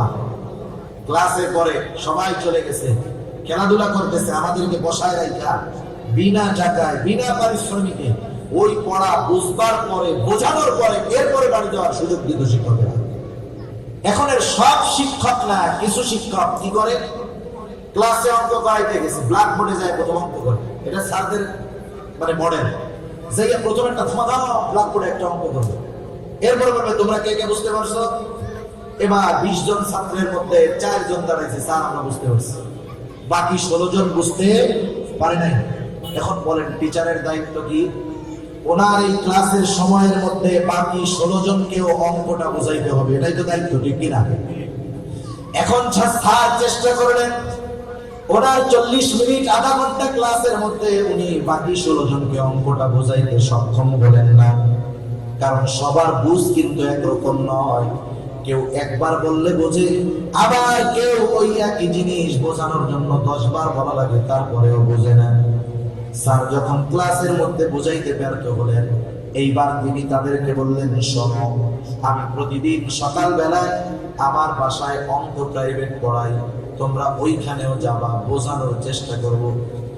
এবার স্যারের কাছে তারা অঙ্ক করবে, মাস শেষে যদি স্যার তাদের কাছ থেকে এক্সট্রা 1000 টাকা করে বেতন নেয়, কোনো অসুবিধা নেই, কারণ স্যার তার দায়িত্ব পরিপূর্ণ পালন করবার পর তারা যেহেতু বুঝতে পারে নাই, আলাদা প্রাইভেট পড়ানো, বেতন নিল, কোনো অসুবিধা নাই। কিন্তু আমাদের কিছু শিক্ষকেরা কি করে জানেন নাকি, অঙ্কটা করাইলো, 4 জন বললো স্যার বুঝছি, বাকি 16 জন বুঝে নাই। স্যার এবার বলে কি, সব কি ক্লাসে বোঝা যায়? আমি ওই সকাল 7টার সময় প্রাইভেট পড়াই, ওই ব্যাচে আইসো, ওই জায়গায় বাকিটা বুঝাই দেবো না, আছে না নাই বলেন? এখন বলেন, স্যারের দায়িত্ব ছিল ক্লাসে বোঝানো, উনি ক্লাসে চেষ্টা না করে নিয়ে গেল এক্সট্রা ইনকামের ধান্দায়। এখন বলেন, এই স্যার ক্লাসের হক দায়িত্ব পালন না করে মাস শেষে কি বেতনটা কম দিবে নাকি? এই যে কাজটা করবে শিক্ষক, নিঃসন্দেহে আমানতের খেয়ালতকারী, সেজন্য প্রত্যেকটা দায়িত্ব যথাযথভাবে পালন করার পর তার বিনিময় নিতে হবে, বেতন নিতে হবে, নাইলে দায়িত্বের আমানতের খেয়ালত হবে। 4 নাম্বার, রাষ্ট্রের দায়িত্ব আমানত, রাষ্ট্রের সম্পদ আমানত, রাষ্ট্রের দায়িত্ব আমানত, রাষ্ট্রের সম্পদ আমানত। হয়তো অনেক ভার্সিটির স্টুডেন্ট ভাইরা আছেন, শুনতেছেন, আপনারা হয়তো এক সময় বিসিএস দিবেন, সরকারি চাকরি গ্রহণ করবেন, অনেকে হয়তো নীতি নৈতিকতার উপর জীবনকে পরিচালিত করবেন, আর অনেকে হয়তো হোটেল সম্পদ দেখে আর সামলাইতে পারবেন না, 2 হাতে একবারে পেট পুরা কারুনের মতো সম্পদ করবেন। মনে রাখবেন, হয়তো সম্পদের পাহাড় হবে আপনার, কিন্তু আপনি কত বড় খেয়ালতকারী হয়ে যাবেন কল্পনাও করতে পারবেন না। সেজন্য রাষ্ট্রীয় দায়িত্ব যেখানেই থাকুক না কেন, এটা আমানত। পুলিশ সরকারি চাকরি করে, এটাই, এই ডিউটি তার আমানত। সে এই ডিউটি করতে গিয়ে মাস শেষে বেতন পায়, এক্সট্রা নেওয়ার কোনো সুযোগ নাই। এই যে আমাদের ভূমি অফিসগুলোয় মাঝে মাঝে প্রয়োজনে মানুষের যাওয়া লাগে, অনেক বাজে অভিজ্ঞতা মানুষের। আপনি যাবেন প্রথম, যাওয়ার পরে বলবেন যে আমার একটা পর্চা দরকার, ও আলমারি খুঁজে 3 মিনিট পরে বলবে, ধরু ভাই, ও কবের পর্চা, এগুলো কি পাওয়া যায় না? আপনাকে হতাশ বানায় ফেলবে। আপনি বাইরে চলে যাবেন, আর একজন আপনার কানের কাছে গিয়ে মুখ লাগায় বলবে, আরে ভাই সাবানের টাকা দেন। ওদের চা পান, আপনি বাজারে চা পান খেতে কয় টাকা লাগে? 10 টাকা। ওদের চা পান কিন্তু 10 টাকায় হয় না, 10-এর সাথে 2টা শূন্য দিতে হয় শুধু, বুঝেন নাই? ওদের চা পান 10 টাকায় হয় না, 10-এর সাথে কয়টা শূন্য? 2টা শূন্য। যখন আপনি 1000 টাকার নোটটা দিয়ে বলবেন ভাই চা পান খেয়ে একটু বাইর করে দেন, 1 মিনিটে কাগজ বের হয়ে যাবে, 1 মিনিটে বের হয়ে যাবে। অথচ দেখেন এই কাজের জন্য তাকে বেতন দেওয়া হয়, এটা তার দায়িত্ব। সে যখন দায়িত্বের বিপরীতে অতিরিক্ত টাকা নিল, 1 নম্বরে ঘুষ, নিঃসন্দেহে হারাম। দ্বিতীয়ত দায়িত্বটা ছিল তার কাছে আমানত, সে এই আমানতের খেয়ানত করল। এজন্য এইরকম পর্যায়ে হয়তো অনেক যুবক ভাই যাবেন এক সময়, আপনারা কেউ হয়তো টিএনও হবেন, কেউ হয়তো সচিব হবেন, কেউ হয়তো প্রশাসনিক লাইনে যাবেন। যদি ওই দায়িত্বের বিপরীতে এক্সট্রা কিছু নেন, আল্লাহর কাছে কিয়ামতের দিন জবাবদিহিতা করতে হবে, ঠিক কিনা বলেন? এজন্য রাষ্ট্রের দায়িত্ব আমানত, রাষ্ট্রের সম্পদ আমানত। এরপরে আসেন শরীয়তের বিধিবিধান, হুকুম আহকাম আমানত। আল্লাহ তাআলা কোরআনুল কারীমের মধ্যে বলেন, ইন্না আরাদনাল আমানাতা আলাস সামাওয়াতি ওয়াল আরদি ওয়াল জিবাল فأبين أن يحملنها وأشفقن منها وحملها الإنسان। আল্লাহ তাআলা বলেন, আমি এই আমানত আসমানের কাছে, জমিনের কাছে, পাহাড়ের কাছে পেশ করলাম। আসমান, জমিন, পাহাড় এই আমানত গ্রহণ করলো না, ভীত শঙ্কিত হয়ে গেল। ওয়া হামালাহাল ইনসান, মানুষ এই আমানত গ্রহণ করলো। মুফাসসিরিনে কেরাম বলেন কি সেই আমানত? মুফাসসিরিনে কেরাম বলেন সেই আমানত হলো কোরআন, সেই আমানত হলো আল্লাহ তাআলার বিধিবিধান। একই কথা, আল্লাহ তাআলার বিধিবিধান এটা আমাদের কাছে আমানত। আল্লাহ তাআলা যেটা আদেশ করেছেন সেটাও আমানত, আল্লাহ তাআলা যেটা নিষেধ করেছেন সেই নিষেধটাও আমানত। আল্লাহর আদেশ কি? আল্লাহ তাআলা বলেছেন নামাজ পড়ো। নামাজ, নামাজের আদেশ কার? একটু জোরে বলেন না, কার? আল্লাহ তাআলা। এখন কেউ যদি নামাজ না পড়ে, নামাজ না পড়ার একটা গুনাহ আছে না? নামাজ না পড়লে একটা গুনাহ আছে। নামাজ যদি কেউ না পড়ে, 1 নম্বরে নামাজ না পড়ার গুনাহ হলো। 2 নম্বর, নামাজের আদেশ ছিল কার? আল্লাহর আদেশ ছিল, আদেশটা ছিল আমানত। আদেশ অমান্য করার কারণে খেয়ানত হলো, নামাজ পড়ে নাই, এই জন্য গুনাহ হলো, ডাবল ডাবল। আবার দেখেন আল্লাহ তাআলা বললেন সুদ খাও না, ঘুষ খাও না, হারাম খেও না। এখন কেউ যদি সুদ খায়, সুদ খাওয়া একটা গুনাহ। আবার আল্লাহ তাআলার নিষেধ ছিল, খবরদার সুদ খাওয়া না, নিষেধ ছিল। আল্লাহ তাআলার এই নিষেধটা ছিল আমানত। এখন এই নিষেধ অমান্য করার কারণে হয়ে যাবে খেয়ানত। এই জন্য সকল প্রকার গুনাহ করা আল্লাহর পক্ষ থেকে নিষেধ। যখন আমরা কোনো গুনাহ করি, পাপ করি, যেই গুনাহটা করি, যেই কাজটা করি, পাপটা করি, তার বিপরীতে গুনাহ হয়। শুধু তাই না, গুনাহ করার দ্বারা প্রতিটা গুনাহর পেছনে আবার খেয়ানত থাকে। মনে করেন একজন হাতের গুনাহ করলো, চোখের গুনাহ করলো, চোখের গুনাহ করছে, এটার একটা গুনাহ তার আমলনামায় যোগ হয়ে যাবে। আর আল্লাহ তাআলা সেই জন্য বলেন, ইয়ালামু খাইনাতাল আ'য়ুনি ওয়া মা তুখফিস সুদূর। আল্লাহ তাআলা বলেন তিনি জানেন তোমরা চোখের কি খেয়ানত করো। শুধু চোখের খেয়ানতের ব্যাপারে তিনি জানেন এমনটা নয়, তোমরা অন্তরের মধ্যে কি লুকায় রাখো দুনিয়ার কেউ জানে না, জানে কে? সেজন্য দেখেন আমরা মোবাইলে যদি গুনাহ করি, মোবাইলে যখন কেউ গুনার জিনিস দেখে তো, তাই না? এগুলো কি হয়? চোখের গুনাহ হয়। যে জিনিস দেখতেছে ওই জিনিসের অনুপাতিক হারে তার আমলনামায় গুনাহ যোগ হবে। সাথে সাথে চোখের খেয়ানতের গুনাহ হবে, আল্লাহর সাথে খেয়ানত হবে। হাত দিয়ে মোবাইল স্ক্রল করতেছে, কোনটা লাইক করতেছে, কমেন্টস করতেছে, গুনাহটাই সমর্থন দিচ্ছে, ওই জায়গায় লিখতেছে, এই গুনাহগুলো হবে। অন্তর দিয়ে কি গুনার চিন্তা করতেছে, এই গুনার চিন্তা করার কারণে অন্তরেরও খেয়ানত হবে। সেজন্য এই অঙ্গ প্রত্যঙ্গ, গুনাহ, আদেশ, নিষেধ, এগুলা যদি আমরা আল্লাহ তাআলার আদেশ নিষেধ অমান্য করি, আদেশ নিষেধ অমান্য করার এক গুনাহ, আর আল্লাহ তাআলা এগুলা দিয়েছিলেন আমানত, আমানতের খেয়ানতের আরেক গুনাহ। এরপরে আসে আমার আপনার জানমাল, আমার আপনার কাছে আমানত। আল্লাহ তাআলা কোরআনুল কারীমের মধ্যে বলেন, ইন্নাল্লাহা আশতারা মিনাল মুমিনিনা أنفسهم وأموالهم بأن لهم الجنة আল্লাহ তাআলা বলেন নিশ্চয় আল্লাহ তাআলা মুমিনের জান এবং মালকে জান্নাতের বিনিময়ে খরিদ করে নিয়েছেন, ক্রয় করে নিয়েছেন। আমরা যদি জান্নাতের মালিকানা দাবি করি তাহলে জান মালের মালিক হলেন আল্লাহ। আমানত, এই জান মাল আমার আপনার কাছে আমানতের জিনিস, কিন্তু ব্যবহার করা যায় না। কেউ যদি আপনার কাছে আসার পরে বলে ভাই এই যে 500 টাকা আপনার কাছে দিলাম, আমি 500 টাকা আপনার কাছে আমানত, আপনি তখন বাজারে আছেন, আপনি চিন্তা করলেন বাজারের মধ্যে অনেক ভালো ভালো মাছ, আমি তার দেওয়া 500 টাকার নোটটা দিয়ে মাছ কিনে নিয়ে যাই। সে যখন আমার কাছে টাকা চাইবে বাসা থেকে আমি তারে 500 টাকা দিয়ে দিব, হবে না। বরং সে যে টাকাটা আপনার কাছে দিয়েছে, ছেঁড়া হোক, ভালো হোক, নতুন হোক, পুরনো হোক, হুবহু ওই টাকাটাই সংরক্ষণ করতে হবে। কথা বোঝা গেছে? এটা হলো আমার। এখন বলেন জান মাল এটা আবার আপনার কাছে আমানত রাখছেন কে? দুজন বলেন নাকি?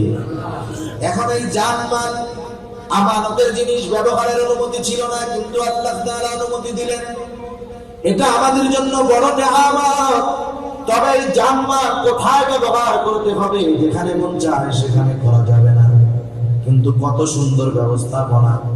নবীজি বলেন জানমাল ব্যয় করবে, সম্পদ ব্যয় করবে, তবে অপচয় করবে না। আল্লাহ নিষেধ করেছেন অপচয় করবে। ব্যয় করবে নিজের পরিবারের জন্য, সন্তানের জন্য, খাওয়াবে, পড়াবে। নবীজি বলেন পরিবারের জন্য যা ব্যয় করা হয় তা সাদাকা। মা বাবার জন্য ব্যয় করবে, অঢেল পরিমাণ ব্যয় করবে। মা বাবার জন্য কোনো অসুবিধা নাই, পরিবার পরিজনের জন্য ব্যয় করবে, ভাই বোনদের জন্য ব্যয় করবে, প্রতিবেশীর জন্য ব্যয় করবে, দ্বীনের কাজে ব্যয় করবে, মাদ্রাসায় দিবে, মসজিদে দিবে, গরিবদেরকে দিবে। মাহফিল যদি একেবারে প্রতি বছরে 6টা করবে, কোনো অসুবিধা নাই। কিন্তু এরপরেও যদি এমন হয় তার প্রতিবেশী কোনো বেধর্মী মুসলিম, সে অসুস্থ, রোগ আক্রান্ত, তার সেবা শুশ্রূষা চিকিৎসার জন্য টাকা দিবে, কোনো অসুবিধা নেই। তার ঘর নেই, সে যদি চায় তাকে ঘর বানিয়ে দিবে, কোনো অসুবিধা নাই। মেয়ের বিবাহ হয় না, বেধর্মী আসে অনেক সময় এরকম, আপনি তার মেয়ের বিবাহের জন্য টাকা দেন, অসুবিধা নেই। কিন্তু সাবধান, এমন কাজে ব্যয় করা যাবে না যে কাজে ব্যয় করলে গোনাহ হয়, আল্লাহ বেজার হয়। আপনি একজন বেধর্মীরে 50,000 টাকা দিয়ে বিয়ে দিয়ে যান, সমস্যা নেই, কিন্তু তার দুর্গাপূজার সময় মূর্তি বানানোর জন্য 1 টাকা দেওয়া যাবে? দেওয়া যাবে। সেন্স রাখতে হবে, টাকা কোথায় দেওয়া যায়, কোথায় দেওয়া যায়। আপনি দ্বীনি কাজে অর্থ দিচ্ছেন, না পারলে শ্রম দিচ্ছেন, সমস্যা নাই। অনেক সময় অনেকে কোনার কাজে টাকা দিতে পারে না, বলে কি আর এই টাকা দিতে পারলাম না, তাতে কি আর তোদের সাথে পয়সা 2-3টা বাস গেড়ে দিন, এতেও তো তোদের সাথে শরীর থাকলাম, তাই না? এই শ্রম, এই শক্তি এমন কাজে ব্যয় করা যাবে না যেখানে ব্যয় করলে গুনাহ হবে, যেখানে ব্যয় করলে আল্লাহ বেজার হবে। কিন্তু মাঝে মধ্যে এই টাকা দিয়ে বিড়ি সিগারেট কিনে খাওয়া যাবে না? বিড়ি সিগারেট কিনে খাওয়া যাবে না? যারা খায় বিড়ি সিগারেট, এটা মাকরুহ তাহরিমি না হারাম, সে মাসালা একদিকে রাখেন। কিন্তু কোন আল্লাহর বান্দা বলতে পারবে যে সিগারেট খেলে উপকার আছে? দুজনে বলেন না, উপকার আছে বলতে পারবেন? কেউ বলতে পারবেন না। বরং সিগারেট খাইলে কি হয় একমাত্র সত্য কথা সিগারেটের প্যাকেটের গায়ে লেখা থাকে। বাজারে জুস পাওয়া যায় না, জুস, ম্যাঙ্গো জুস লেখা থাকে 100% ম্যাঙ্গো জুস, কিন্তু খোঁজ নিয়ে দেখেন 95% আছে উত্তরবঙ্গের কম দামি কুমড়া। ওই কুমড়া প্রসেস করে ফুড ফ্লেভার দিয়ে, নামমাত্র কিছু আম দিয়ে ওটা ম্যাঙ্গো জুস বানায় দিচ্ছে। মিথ্যা কথা। কিন্তু সিগারেটের গায়ে যেটা লেখা থাকে ওটা চরম সত্য কথা, ঠিক কিনা বলেন? বরং সিগারেটের গায়ে ক্ষতির পরিমাণ যত বাড়ায় লেখে, ওইটা বেচা কেনা তত বেড়ে যায়। এক সময় লেখা ছিল ধূমপান স্বাস্থ্যের জন্য ক্ষতিকর, 2-3 টাকা দিয়ে মানুষ একটা গোল্ডেন সিগারেট কিনে খাইতো। একবার সরকার ট্যাক্স বাড়ায়, ওরা ক্ষতির পরিমাণ বাড়ায়। একবার লেখে শ্বাসকষ্টের কারণ, একবার লেখে ধূমপানে ক্যান্সার হয়, এরপরে লেখছে ধূমপান হৃদরোগের কারণ, 10 টাকা করে বিক্রি করছে গোল্ডেন সিগারেট। এরপরে সরকার আবার ট্যাক্স বাড়াইছে, এখন দামও বাড়াইছে। ওরা এবার লেখছে কি লেখবো, এবার লেখছে ধূমপান মৃত্যু ঘটায়, 12-13 টাকা দাম মনে হয় তুমসে কিনা খায়, ঠিক কিনা বলবো?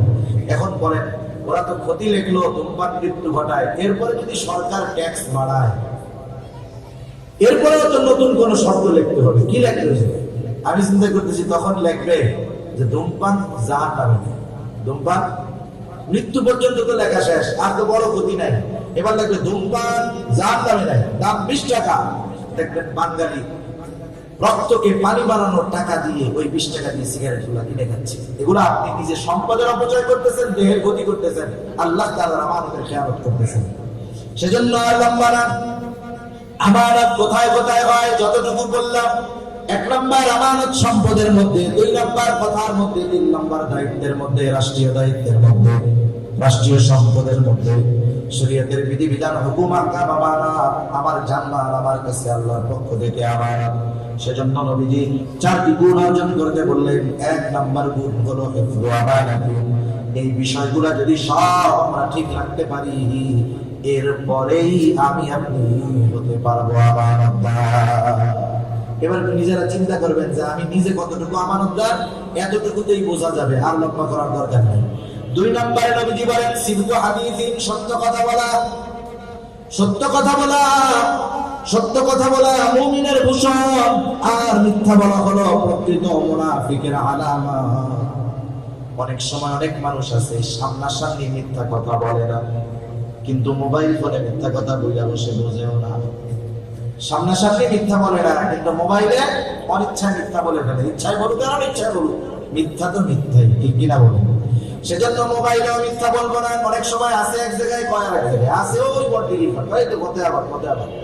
ও যদি বড়দিঘির পার অ্যাক্সিডেন্ট করে মরে, আর দোস্ত যদি জানতে পারে যে আমার দোস্তর মরার কথা ছিল কতে আবার, দোস্ত মরছে দেখি বড়দিঘির পার, তার মানে ওটা মরার আগে মিথ্যা বলছে। এরকম আমাদের ইয়াং জেনারেশন বন্ধুদের সাথে এরকম অনেক বলে, মুরব্বীরাও ভুলে শুলে বলে ফেলে, খবরদার, এসব আমরা সতর্ক থাকবো। আর মিথ্যা কেন বলবো না? নবীজি বলেন ইন্নাস সিদকা ইয়াহদি ইলাল বির ওয়া ইন্নাল বিররা ইয়াহদি ইলাল জান্নাহ। নবীজি বলেন নিশ্চয়ই যারা সত্য কথা বলে, সত্য মানুষকে কল্যাণের দিকে নিয়ে যায়, কল্যাণের পথ দেখায়, আর কল্যাণ মানুষকে জান্নাতের পথ দেখায়। ওয়া ইন্নাল কিযবা ইয়াহদি ইলাশ শার, নিশ্চয়ই মিথ্যা মানুষকে অকল্যাণের পথ দেখায়। ওয়া ইন্নাশ শাররা ইয়াহদি ইলান নার, আর অকল্যাণ মিথ্যা মানুষকে জাহান্নামের দিকে নিয়ে যায়। এজন্য সত্যবাদী মানুষ জান্নাতের প্রতীক, আর মিথ্যাবাদী যারা, মিথ্যা কথা যারা বলে, এরা হলো জাহান্নামের প্রতীক। এজন্য আমরা মিথ্যা কথা বলবো না। ধোঁকাও এক ধরনের মিথ্যা, কাউকে ধোঁকা দিব না। কারণ নবীজি বলেন মান গাশশানা ফালাইসা মিন্না, যে ধোঁকা দেয় সে আমার উম্মত নয়। 3 নম্বর নবীজি বলেন ওয়া হুসনু খলিকাতিন, উত্তম চরিত্রের অধিকারী হওয়া। আমরা সবাই উত্তম আখলাক ওয়ালা হব। আমি আপনি যদি উত্তম আখলাক ওয়ালা হতে চাই, এমন একজনকে আইডল বানাতে হবে, এমন একজনকে অনুসরণ করতে হবে যার চরিত্রের মধ্যে কোনো ত্রুটি নাই। আর ওই মানুষ দুনিয়ার মধ্যে একজনই আছে, যার নাম হলো মুহাম্মাদুর রাসূলুল্লাহ। আমার আপনার নবীর চরিত্র হলো পূর্ণাঙ্গ চরিত্র। অন্যান্য যত নবী এসেছেন সব নবী উত্তম চরিত্রওয়ালা নবী, কোনো সন্দেহ নাই। কিন্তু আমার আপনার নবী শুধু উত্তম চরিত্রওয়ালা নবী তা নয়, আমার আপনার নবী উত্তম চরিত্রে পরিপূর্ণতা দান করতেওয়ালা নবী। সুবহানাল্লাহ, কেমন চিন্তা করছেন? আমরা সেই নবীজির অনুসরণ করব। আখলাকের বিষয়টা হলো অনেক ব্যাপক, কারণ একটা মানুষের একটা পরিচয়। একজন মানুষ, মনে করেন একজন মুরব্বী, উনি কিন্তু শুধু বাবা না, উনি দাদাও। উনি শুধু দাদা না, উনি নানাও। উনি শুধু নানা না, উনি স্বামীও। উনি শুধু স্বামী না, উনি শ্বশুরও। ঠিক না? এরকম যদি একজনের পরিচয় বের করেন, এক একজনের 10-12টা করে পরিচয় চলে আসবে। প্রত্যেকটা পরিচয়ে আখলাক ওয়ালা হতে হবে। নবীজি স্বামী ছিলেন কি ছিলেন না? স্বামী হিসাবে নবী কেমন ছিলেন? আপনি যদি পড়েন, আমল করেন, আপনি উত্তম স্বামী হবেন। বাবা হিসাবে কেমন ছিলেন নবীজি? যার হাদিসের পাতায় লেখা আছে সন্তানদের ব্যাপারে নবী কেমন ছিলেন। আপনি যদি জানতে চান নবীজি বন্ধু হিসাবে, সঙ্গী হিসাবে কেমন ছিলেন, নবীজি সাহাবাদের সঙ্গী ছিলেন, কেমন ছিলেন, জানতে পারবেন। নবীজি অধীনে যারা ছিল, নবীজি তার অধীনস্থদের সাথে কেমন আচরণ করতেন, পড়েন, জানতে পারবেন। নবীজি শ্বশুর হিসাবে কেমন ছিল, পড়েন, জানতে পারবেন। দেখবেন সব জায়গায় উত্তম চরিত্র আমার আপনার নবীর ছিল। নবীজি দেশ পরিচালনা করেছেন, বিচার করেছেন, বিচারক হিসেবে কেমন ছিলেন, রাষ্ট্রনায়ক হিসেবে কেমন ছিলেন, ময়দানে জিহাদ করেছেন, সেনাপতি ছিলেন, সেনাপতি হিসেবে কেমন ছিলেন, প্রত্যেক জায়গায় পড়েন না, দেখবেন নবীজির আখলাক এক বিশাল ভান্ডার। এতগুলো বলার মতো সুযোগ সময় কোনোটাই নেই। একটা বিষয় বলি শুধু, আমাদের সমাজে আজকে অভাব, কোনটার অভাব? আদবের অভাব। কিসের অভাব? আদবের অভাব। আজকে মুরব্বীদেরকে আমরা সম্মান করি না, এটা ঠিক না। কারণ নবীজি বলেন, মাল্লাম ইয়ারহাম সগীরানা ওয়া লাম ইউক্কির কাবীরানা ফালাইসা মিন্না। নবীজি বলেন, যারা ছোটকে রহম করে না, যতটা ছোটকে স্নেহ করে, আর যারা বড়কে সম্মান করে না, নবীজি বলেন ফালাইসা মিন্না, সে আমার উম্মত নয়। এজন্য আমরা যারা বড়, আমরা ছোটদেরকে স্নেহ করব, যারা ছোট বড়দেরকে সম্মান করব। একটা বিষয় মনে রাখতে হবে, হাদিসে আল্লাহর নবী আগে বড়দেরকে বলেছেন। আগে কাদের বলছেন? বড়দেরকে বলেছেন যে যারা ছোটদের উপরে রহম করে না, তারা আমার উম্মত না। সেজন্য আমরা ছোটদেরকে স্নেহ করব, মহব্বত করব, ভালোবাসবো। আমাদের খাসলাত হলো, আমি যেটা চাই আমি সেটা করি না। আমি চাই যে ছোটরা আমাকে সালাম দিবে। আমি যদি ছোটর কাছ থেকে সালাম চাই, ওকে প্রেশার ক্রিয়েট করলে হবে না, ওকে আমার কাছে খাটাইতে হবে। কেমনে? আপনি ওই বাচ্চারে 10 দিন সালাম দিবেন, এরপর থেকে দেখবেন ও আপনাকে কন্টিনিউ সালাম দেওয়া শুরু করছে। কিন্তু আপনি যদি ওর কাছ থেকে জোর করে সালাম নেন, ওর বাবার কাছে অভিযোগ দিলেন যে আপনার ছেলে কত বড় বেয়াদব, রাস্তায় দেখা হয় সালাম দেয় না। ওই বাবা যদি ওই সন্তানটাকে পিটানি দিয়া বলে, এই আগামীকাল থেকে চাচার সাথে দেখা হইলে সালাম দিবে, বাবার বাইরের ভয়ে ওই বাচ্চা তো সালাম দিবে, ঠিক না? সালাম দিবে ঠিক। সালাম দেওয়ার পরে যখন চলে যাবে বলবে আসসালামু আলাইকুম চাচা, ভালো আছেন? হ্যাঁ ভালো। চাচা তো খুশি যে আমার সালাম দিছে, তাহলে বিচারে কাজ হয়েছে। চাচা যখন পেছনে যাবে, ওই বাচ্চা তখন বলবে, আল্লাহ এই বুড়া মরে না কেন, মরে না কেন, আমার সালাম দেওয়ার জন্য আব্বার হাতে আমার বাড়ি করেছে, মরলে ভালো। দেখেন, কিন্তু আপনি যদি 10 দিন সালাম দিতেন, এরপরে আপনাকে আন্তরিকতার সাথে, সম্মানের সাথে সালাম দিত। সালাম ওইজেও দেয়, এইজেও দেয়, কিন্তু দুইটার মধ্যে তফাৎ আছে না নাই? এজন্য নবীজি বড়দের কথা আগে বলেছেন। আমরা ছোটদেরকে আদব শেখাবো, তাদের কাছ থেকে যেমন আচরণ চাই আমরা তাদের সাথে তেমনটা করব, তখন তারা আমাদের সাথে শ্রদ্ধা করবে, সম্মান করবে। এই দুই জায়গায় আমাদের সমস্যা। যাই হোক, সেজন্য উত্তম চরিত্রের অধিকারী হব।